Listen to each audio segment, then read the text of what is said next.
Hola, ici Ellie de La Voix qui crie dans le désert, le podcast du groupe de méditation Inuani. On se retrouve pour un épisode où je vais reprendre les partages qu'on a eus avant et après les dernières méditations avec le groupe, mais pas seulement. Je vais commencer par un message que j'ai reçu d'une personne qui me posait la question, qui se posait la question à plusieurs reprises, comment interpréter certaines choses, certaines histoires, certains vécus que Rodolfo nous raconte. Entre autres, je pense que cette personne faisait référence à l'expérience où Rodolfo a raconté qu'il avait joint ses mains en prière comme ça et qu'il y avait un fluide laiteux qui était sorti de ses mains, qui s'était dirigé vers un meuble qui était en face de lui, qui l'avait fait léviter et le meuble s'était complètement déchiré. Et aussi son expérience où son corps éthérique était sorti et il avait été emmené au-delà de tous les systèmes solaires, des galaxies, dans un désert cosmique où il avait vu une cité dorée semi-matérielle qui s'appelle Inuani, où dedans il y a des êtres dorés et c'est une cité il nous racontait que c'est une cité de transit où les étincelles divines, pour commencer leur première incarnation, elles doivent passer par cette ville où elles sont préparées. On leur donne un ego mental avec une conscience humaine pour pouvoir être incarné ensuite sur les différentes planètes et commencer le grand jeu de l'évolution et de l'involution dans la dualité, ce qu'on est tous en train de faire. Et donc, cette personne-là ne concevait pas que Rodolfo a vraiment pu vivre des choses comme ça et pensait que c'était une manière de raconter certaines choses. Alors, je vais simplement commencer par préciser que quand Rodolfo il raconte des choses, personne n'est obligé de le croire, mais il raconte pas des expériences qui se sont passées.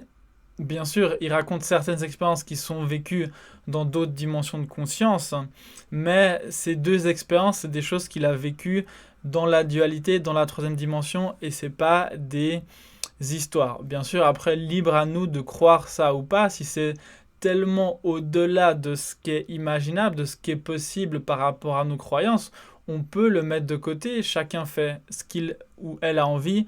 Moi, personnellement, je conçois qu'il y a des choses qui sont au-delà de ce qu'on a l'habitude de vivre, qui peuvent arriver avec des êtres comme Rodolfo, mais aussi avec des êtres plus, peut-être moins élevés spirituellement, qui peuvent, nous aussi, on peut vivre des expériences comme ça, petit à petit, progressivement. En tout cas, c'est ce vers quoi on va être amené avec notre évolution, à vivre des expériences en lien avec notre niveau de conscience. Ce que Rodolfo il a vécu, que ce soit son voyage à Uniani ou cette expérience avec cette énergie-là, même si c'est quelque chose qu'il ne peut pas répliquer quand il en a envie, c'est quelque chose qui l'a fait évoluer, l'a mené à la réflexion et ça lui a apporté quelques éléments pour pouvoir continuer lui-même son évolution. Et c'est, je pense, pourquoi il a été amené à vivre ça à un certain moment. En lien avec la méditation, on veut se transformer, on veut devenir de plus en plus conscient de son intérieur, de comment fonctionnent les différents éléments, mais on n'est pas en train de méditer pour devenir quelqu'un d'illuminé ou quelqu'un de supérieur. Le fait de savoir, ça ne nous rend pas supérieur à quelqu'un, ça nous rend simplement différent dans le sens où on sait plus ou moins de choses, où on a un niveau de conscience qui est plus ou moins élevé, mais ça ne nous rend pas supérieur. Ce qu'on fait, la méditation, on n'est pas en train de suivre, on suit la voie de la spirale dorée d'évolution. La voie, c'est une voie de foi et de confiance où on se remet complètement à la divinité à l'intérieur de nous, mais on veut aller au-delà des croyances et on n'a rien à voir avec une religion, on n'a rien à voir avec certains concepts, certains schémas. On est en train de faire une sorte de science, une science mystique, mais qui est très pure en fait, sur ou comment activer les différents éléments à l'intérieur de nous qui nous remplissent, entre autres l'amour, le plaisir, le désir. C'est des éléments qui sont très importants dans notre enveloppe, mais c'est pas les seuls. Il y a tout ce qui est positif, il y a tout ce qui est négatif, tous les sentiments, les émotions, et d'autres éléments comme le feu, l'air, l'eau. Tout ça, il y a des mélanges à l'intérieur de nous, des mélanges énergétiques. Et ça fait partie de la méditation, ça fait partie de ce qu'on appelle la magie et tout ce qui est dans la troisième dimension. Ces énergies-là, elles font partie de la magie. Comment les maîtriser, comment les comprendre de mieux en mieux. Et c'est quelque chose qui se fait bien sûr au travers de notre mental d'une certaine manière, mais ça arrive à notre mental et ça vient d'un autre endroit, ça arrive progressivement à nous, il n'y a pas besoin de faire d'efforts pour comprendre ça. Simplement, des fois, de faire quelques réflexions par rapport aux expériences qu'on vit et aussi de faire confiance que si on est dans cette voie-là, sur ce chemin de foi et de confiance, simplement il suffit d'accepter les expériences qui nous arrivent pour que naturellement, on arrive progressivement à comprendre de mieux en mieux où est-ce qu'on en est et qu'est-ce qui est en train de se jouer avec les expériences qu'on est en train de vivre. Avec chaque petite expérience, on comprend toujours un petit peu plus, comme Rodolfo explique bien, chaque petit vécu est comme un code, une clé pour aller un petit peu plus loin. Donc Rodolfo, c'est une personne qui a la capacité de canaliser certaines énergies que nous, on n'arrive pas et qui fait que ces énergies nous aident à évoluer dans notre microcosme, de notre univers intérieur. Et par rapport à ce que je disais, par rapport à la science, à cette science pure, mystique, par rapport à la religion, on essaye aussi progressivement justement de donner la juste valeur à chaque chose. Ça veut dire qu'on va donner la juste valeur à la science dans la troisième dimension, on va donner la juste valeur aux différentes traditions, qu'elles soient spirituelles, culturelles, aux différents processus par lesquels l'humanité est en train de passer. Tout ça, spirituellement, de leur donner la juste mesure et de ne pas tout mélanger, de pas mettre de l'eau sale dans la coupe de notre évolution où il y a une eau qui est à la base très pure.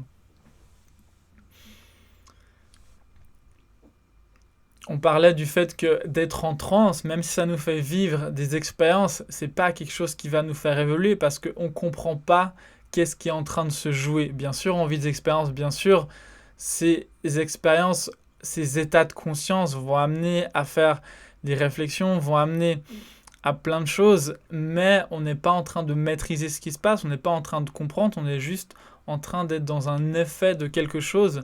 Et l'évolution, c'est devenir de plus en plus conscient, c'est de comprendre petit à petit les mécanismes.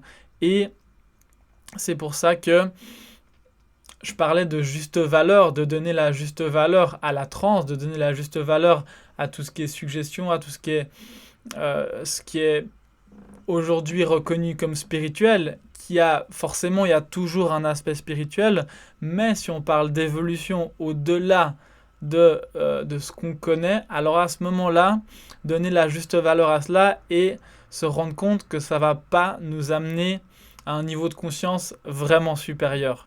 Je sais que ce que je suis en train de dire, peut-être ça peut vous paraître fort, mais je rappelle que ce que je partage ici, ce qu'on partage dans le groupe, c'est pour mener à la réflexion, c'est pour finalement discerner où est-ce que ça se joue. On revient avec cette juste valeur, la donner à chaque chose. C'est quelque chose qui se fait, bien sûr, progressivement. Et par rapport à ce que Rodolfo y fait, donc c'est un canal, et c'est l'énergie qui canalise, les énergies qui canalisent, ça nous aide progressivement à rentrer dans des petites dimensions supérieures de conscience à notre niveau. Ça nous permet de nous donner un rayon d'espoir pour découvrir progressivement toujours plus nos capacités divines ou les capacités de notre étincelle parfaite à l'intérieur de nous. Donc Rodolfo, vous le savez, il voit des petites lumières sur nous et il les active pendant la méditation avec sa touche mystique, que ce soit en présentiel ou à distance.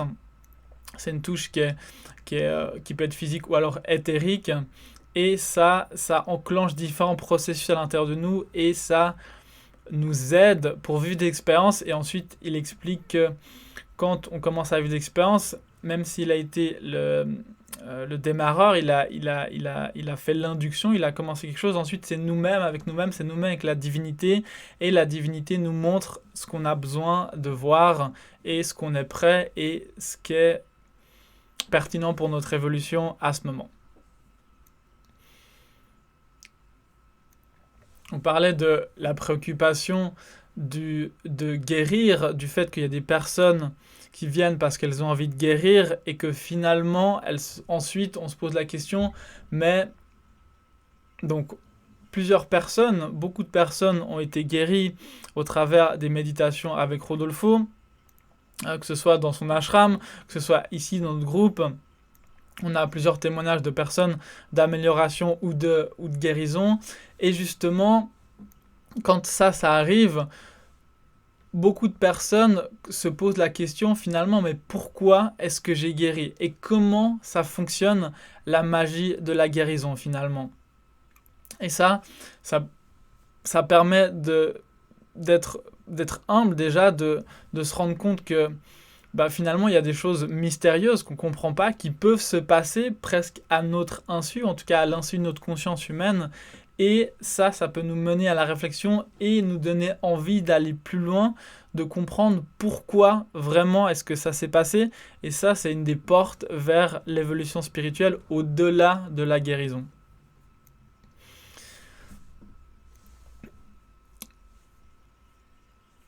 Un thème qui revient souvent et qui est complexe, c'est la lumière et l'obscurité, parce que on est dans une dimension duelle et ça fait partie du grand jeu, de ce grand jeu. Pourquoi on est là?